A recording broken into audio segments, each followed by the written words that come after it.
Hello mga kakintab! Ayan siya guys. First strawberry runners na na-harvest ko doon sa aking strawberry garden. Ayan siya. So, samahan nyo ako guys. Punta tayo sa kabilang bahay guys para itanim ito. Dapat kasi itanim to agad para hindi siya mamatay, hindi siya gaanong masaktan guys ba. So, samahan nyo ako guys. So, yan, naglalakad na ako papunta doon. Ito lang, ganyan-ganyan lang talaga ako guys. Simple lang.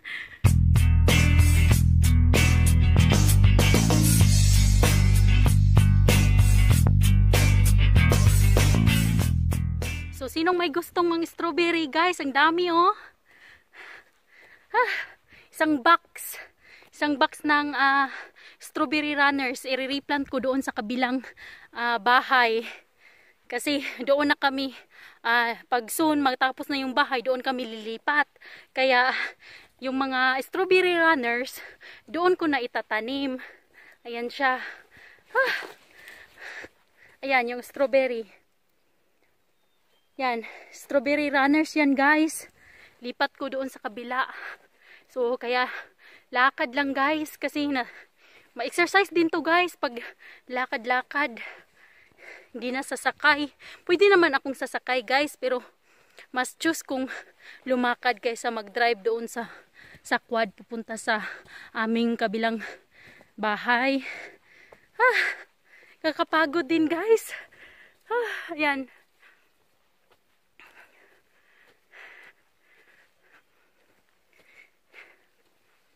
Gusto ko talaga sa ganitong buhay guys. Simple lang. Nagtatanim. Ayan. Tatanim ko tong strawberry kasi tapos na akong magtanim ng iba't ibang vegetable seeds. Natapos ko na kahapon. So sabi ko, i-replant ko na yung strawberry para makaproduce pa siya ng fruits this year guys.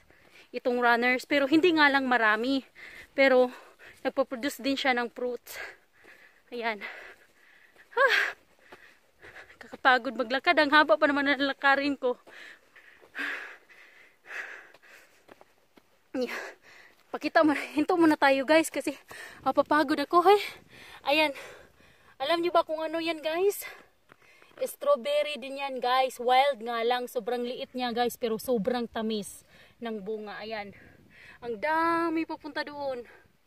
Ayan siya, ang dami. Ito one side lang to guys, pero doon sa kabila din meron din. Ang daming wild strawberry. Yan, wild strawberry yan guys. Ito mauuna tong ma-harvest guys kaysa ito sa tinanim ko. Mas mauna ito muna yung kakainin ko pag malapit na around end of June guys, makaka-harvest na ako guys. June, beginning of July. Yan, ang dami papunta doon. Doon pa, nagkalat lang yan guys, oh. Ayan, kung nakikita nyo yung puti na bulaklak. Ayan, strawberry yan guys. Papunta doon, ang dami. Ito, ang dami oh. Tingnan nyo. Nagtatago sa ano. Ayan, strawberry din yan guys. Dami, ayan. Yan dyan, doon sa gilid ito. Ayan. Strawberry din yan guys. Sobrang dami. Hindi ko pa nakita. Ito namang maliit na mga bush. Raspberry. Ayun, doon. Oh, dito pala. Yan. Yung maliliit na bush na yan. Raspberry.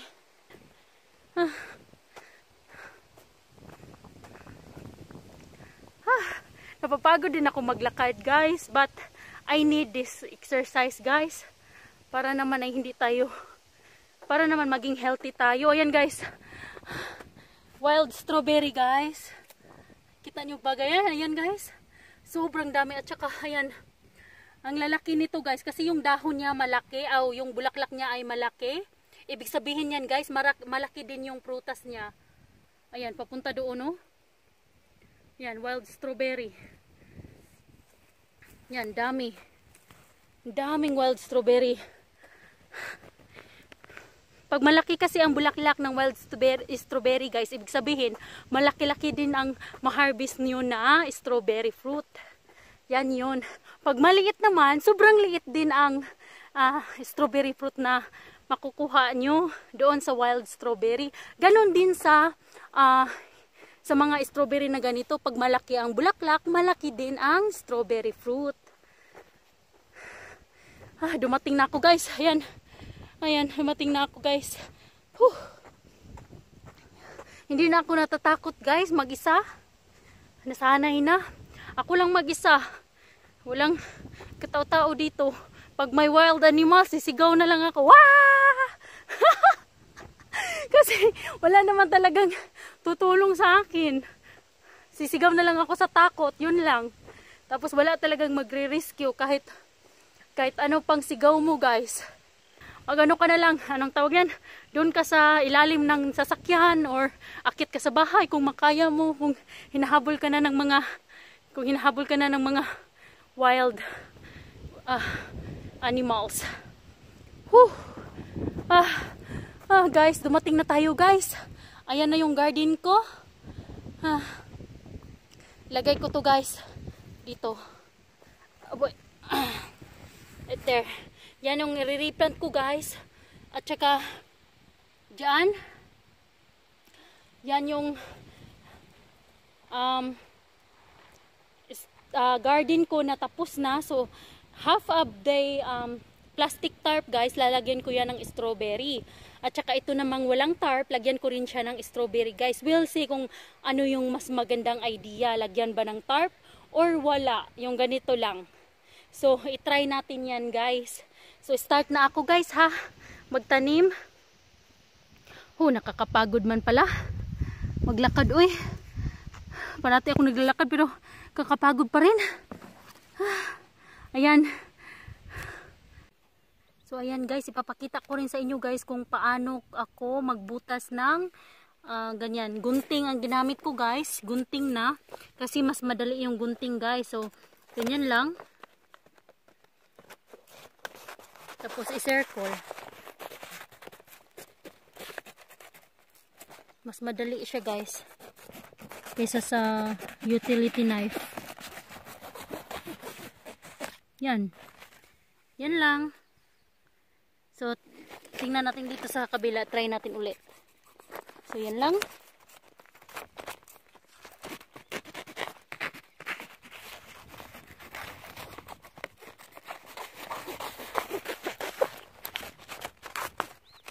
Done. So, ayan siya. Yan, pinakita ko lang sa inyo guys kung paano ako gumawa ng mga butas sa plastic bag. Ayan siya. So, start na tayong magtanim guys.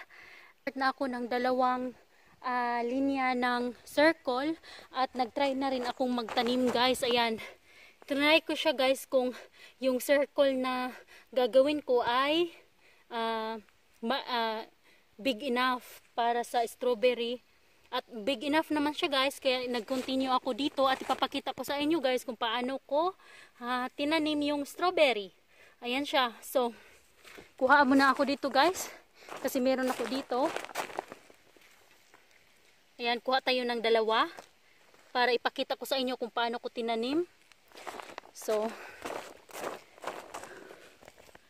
ito yung circle butas na ginawa ko guys. Ayan. So magdig lang kayo guys. Very soft naman guys, hindi naman siya matigas kasi kinalcubate na to. Ayan. Pwedeng gamitin nyo lang yung kamay kung gusto nyo, pero kung meron kayong tools, pwede rin guys. Akin kamay lang. Ayan, so ganyan na kalalim. Hindi naman gaanong sobrang lalim guys. Tsaka ito, ilagay nyo dyan. So kailangan pa nating laliman kunti. Kunti lang naman, ayan. So pagkatapos nyan guys, i-covered natin.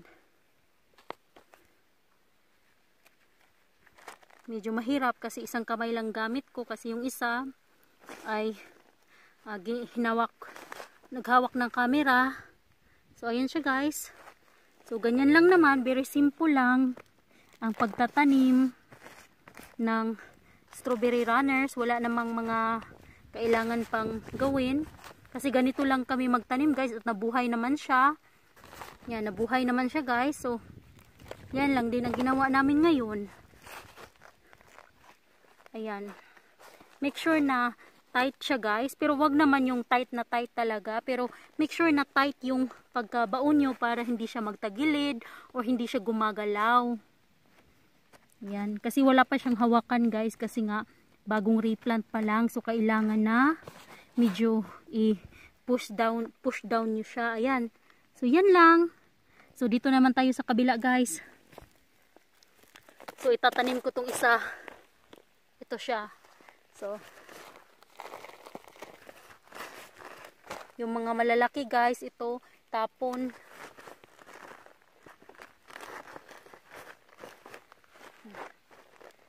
Yan lang siya. Tapos ilagay natin. Ayan. Tapos i-cover. Medyo gentle lang guys kasi medyo nasaktan pa sila. Tapos i-rock pa natin. Masasaktan talaga sila. So medyo gentle lang ang tanim. Tapos kailangan nyo ring diinan para hindi siya gumagalaw. Pero wag naman yung diin na diin talaga. Yung ano lang, enough lang. Ayan. So, ayan na rin yung natanim ko guys.